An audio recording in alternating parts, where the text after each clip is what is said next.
This week, rioting erupted in the working-class area of Coolock in Dublin after arsonists set fire to a site that the government had planned to use to house 500 asylum seekers. The Garda Public Order Unit responded, which resulted in violent clashes between police and local rioters, with pepper spray and shields being deployed as locals were baton charged and police vehicles were attacked.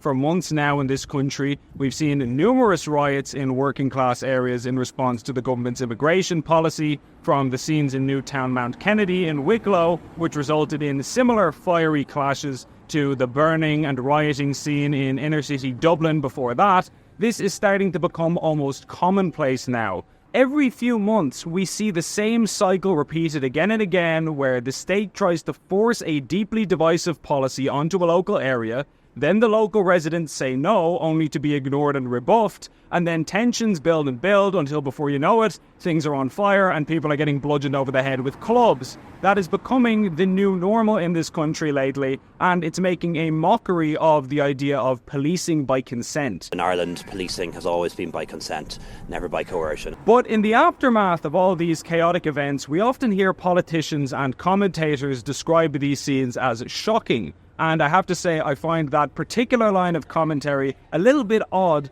considering the fact that politicians were fully aware that this exact outcome would transpire as a result of their policies. In May of 2022, in the very early days of the Russia-Ukraine war, the Irish government received a secret cabinet memo which warned them that a large influx of asylum seekers could damage social cohesion in Ireland, particularly in deprived areas. As reported by the Irish Independent at the time, secret cabinet memo warns of the threat to social cohesion over Ukrainian refugees. The government has been secretly warned that the arrival of tens of thousands of Ukrainian refugees into towns and cities across the country poses a risk to social cohesion and integration, particularly among deprived communities. It identified what is being described as downstream effects on local population, and in particular deprived communities, that create risks for social cohesion and integration.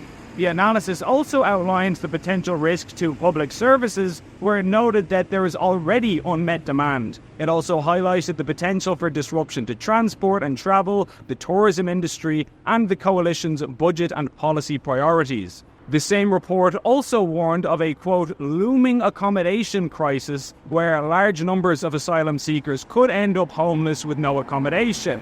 I wonder why that rings a bell. Something about that sounds oddly familiar, doesn't it?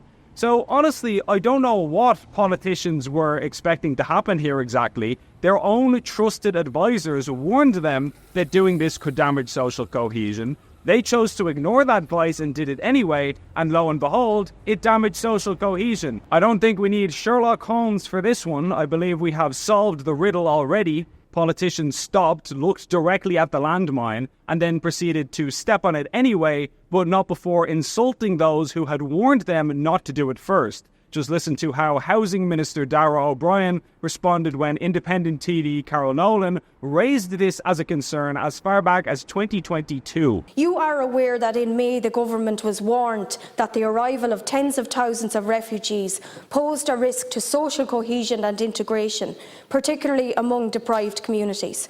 That risk will be massively increased and will continue to grow and become widespread unless we seek to ensure that our barely functioning immigration system is brought under control.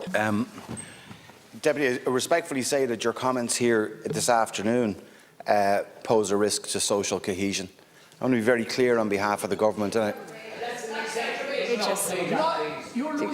outrageous. Deputy Nolan has walked a very fine line here this afternoon. And what you're calling for effectively is a cap on immigration and a cap on asylum into this country. Let's be clear, I'm calling that out. That's what you're calling for. We will not support that, and we will not support a cap.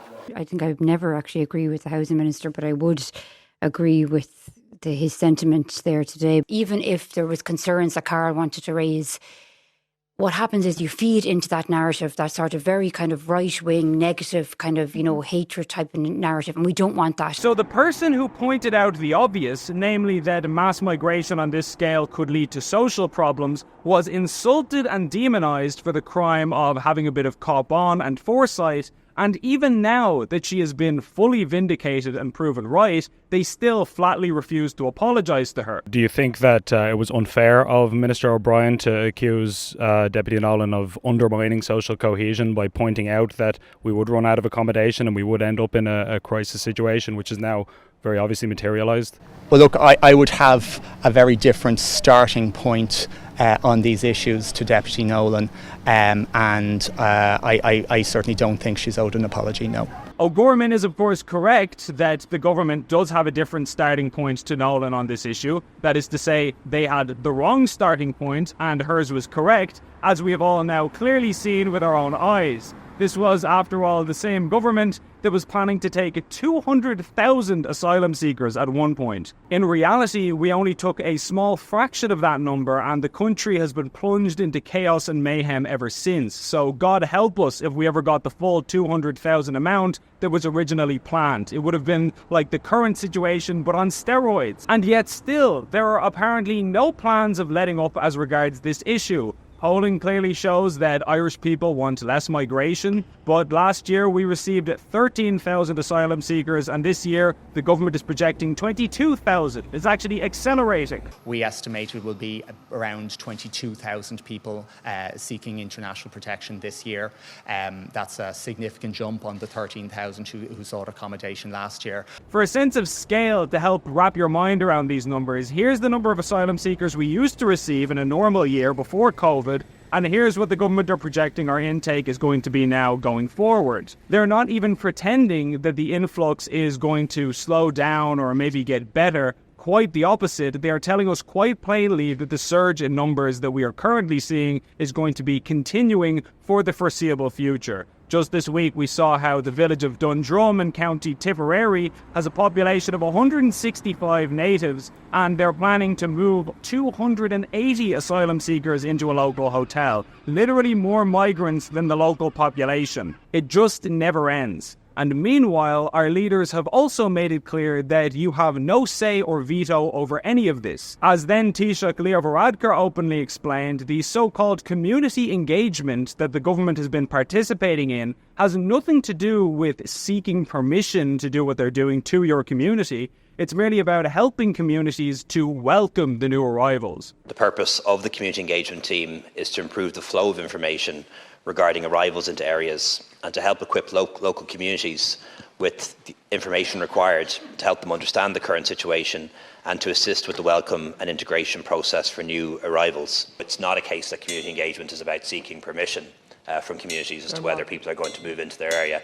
It is about information, dispelling misinformation and responding to genuine worries. This is what the government means by quote-unquote engagement. What they're saying here is, we are putting this asylum centre into your area and we're not asking for your permission. However, if you're unhappy about this, we can explain to you why you're wrong and why us forcing this on you is actually a good thing. Hopefully that smooths things over.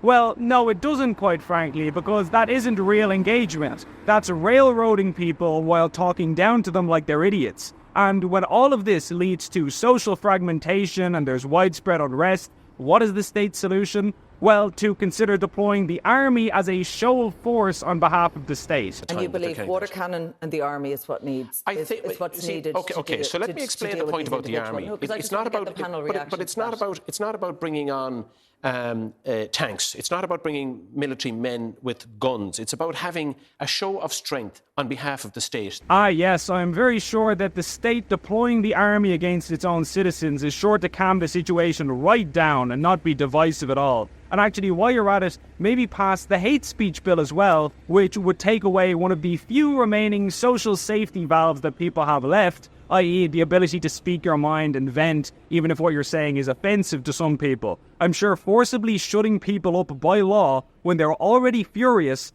and then flooding the streets with military personnel to enforce policies that nobody wants is a surefire recipe for cool heads and national unity. If you wanted to create a political class who are despised, a police force who nobody respects, and a furious, ugly society of very angry people who feel so betrayed that they don't much care about following the rules anymore, then you would do exactly what this country is doing now. There is nothing that could be more divisive than what we are currently seeing unfold in this country. It is a recipe for utter disaster, and a foreseeable disaster at that.